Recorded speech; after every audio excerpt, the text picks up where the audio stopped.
What's up, guys? It's good to see you this morning. Well, I'm glad you're here because we're continuing our epic summer here. Facing our fears, finding out what it means to trust. Trust is super important.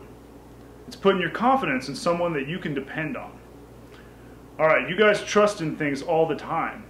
You know, you trusted that your mom and dad would have something for you to eat this morning.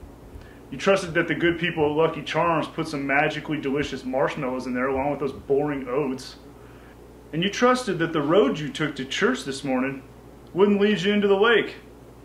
Alright, so we got a lot of things and people in our lives that we trust. But the best news is we have a God that we can always trust. We can trust Him no matter what. God is so amazing and He loves us so much that we can put our confidence in Him completely. He wants us to have that kind of trust. Epic trust. He can even help us face our fears if we're willing to take a step and really trust Him. He wants us to be a part of His epic adventure, to love Him so much that we do what He wants us to do, and we trust Him with whatever happens. Our memory verse, Matthew 22 verses 37 and 38, say it this way. Love the Lord your God with all your heart and with all your soul and with all your mind. This is the first and greatest commandment. Alright, now it's time for our Bible story. So you're going to hear about a time when the disciples thought that they saw a ghost, and one of them would have to step out and face his fear. It's going to be huge.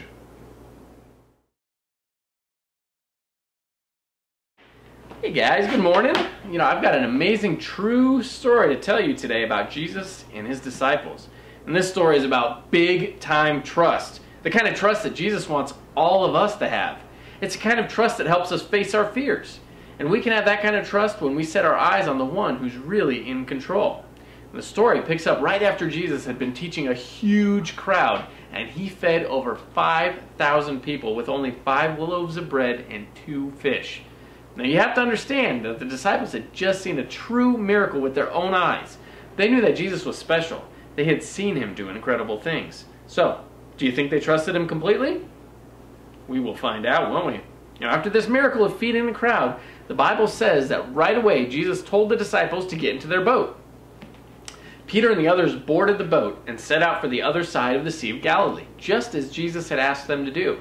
Jesus wanted to spend some time alone praying before joining His friends, so He sent the people home.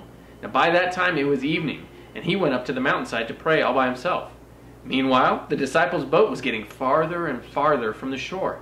And, you know, I imagine they must have been talking about the things they had seen and heard that day. They probably wondered how Jesus was going to meet them on the other side of the lake later on. What was He going to do? Swim across? If He walked around the shore, it would take all night. But there was something else the disciples had to worry about. The Bible says their boat was being pounded by the waves because the wind was blowing against it. Now imagine it. You're in a boat in the middle of a huge lake, far away from land in the middle of the night, being pounded by huge crashing waves. It must have been terrifying. They were too far from the shore to turn back, and they couldn't go forward because of the powerful wind. The waves pounded against the ship for hours, and they couldn't get back to dry land. They didn't know what was going to happen. If only Jesus was there, right? Well, then suddenly, the disciples spotted a figure out on the water. And it was getting closer and closer to them. It seemed to be walking on the water. The disciples were terrified. You have to imagine how scary this was. With the waves crashing and the wind swirling all around, they thought it was a ghost coming to get them. But the figure called out to them. It says, "Take courage, it is I. Do not be afraid." The voice sounded like Jesus. And listen to what Peter said. He said, "Lord, if it's you, tell me to come to you on the water." And the figure said, "Come."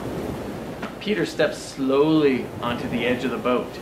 He looked at his frightened friends, safe inside the boat.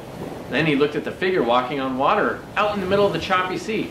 Peter put one foot over the boat's edge, and he stepped out onto the water. Now, Peter knew it was Jesus. And if Jesus told him to take that step, then even a lake full of angry waves wouldn't stop him. Peter had the epic trust to believe that no matter how scary the situation, if Jesus said it, He was gonna do it. Try to imagine. Peter actually began walking on the water towards Jesus. But when he saw the strong wind and the waves, he started to think, and he started to worry. He took his eyes off Jesus, and he noticed the wind and the waves, and without warning, he sank into the water. Now Peter struggled to stay afloat, but he was being thrown around by the massive waves. And only moments ago, he was doing the impossible, and now he was afraid he was going to drown. "Lord, save me," he cried out. Right away, Peter felt the hand of Jesus pulling him up and out of the water. Peter gasped and coughed the water from his lungs. And Jesus looked at him and he said, "You of little faith, why did you doubt?" Well, Peter didn't reply, but he wondered the same thing. After all that he had seen Jesus do, feeding a huge crowd of people with a few loaves and fish, healing someone who had been born blind, and even bringing a little girl back from the dead, why had he let his own fears distract him from the true power of God? Well, as Peter and Jesus climbed back into the fishing boat, the wind and the waves died down. The disciples stood in awe of their great teacher. Everything Jesus did made them believe more and more strongly that he really was the Son of God. And it's almost impossible for us to imagine how scary it must have been for Peter to take that step towards Jesus out onto the waves. But let me ask you, do you think you could do it? If you stop and think, everything you know tells you you're going to sink and probably drown. But it's Jesus right there telling you to come. Do you take that step and trust him? Or do you stare down at the waves instead and let all the problems in your life keep your focus away from Jesus and what he wants you to do? Remember what Peter said to Jesus? He said, "If it's you, tell me to come to you on the water." Well, what if we did the same thing? Let's say we find ourselves in a tough situation. Maybe something's wrong in our family, or someone is sick, or we need to make the wise choice about something and we're worried about what our friends will think. What if we called out to Jesus and said, "Jesus, I know you're here. Please help me to know what to do in this situation. I'm scared about how it will turn out, and I need your help. I know you're here with me, and I know you're in control." Well, just like that, you and I need to ask Jesus for help when we're scared, because he is here. He does know how you feel, and he's right in it with you. And he wants you to keep your eyes on him and trust him no matter what. Now, I know it's true. I can depend on God because he's bigger than my fears. Say that with me, please, guys. I can depend on God because he's bigger than my fears.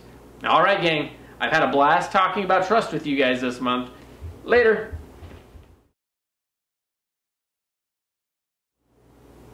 I'm trusting God with... Yep, I'm definitely trusting God with my fears, because he's bigger than all of them. Now, some people are afraid of the dark. For others, it's spiders, snakes, heights, germs. Yeah. But here's something you may not know. It's all right to be afraid.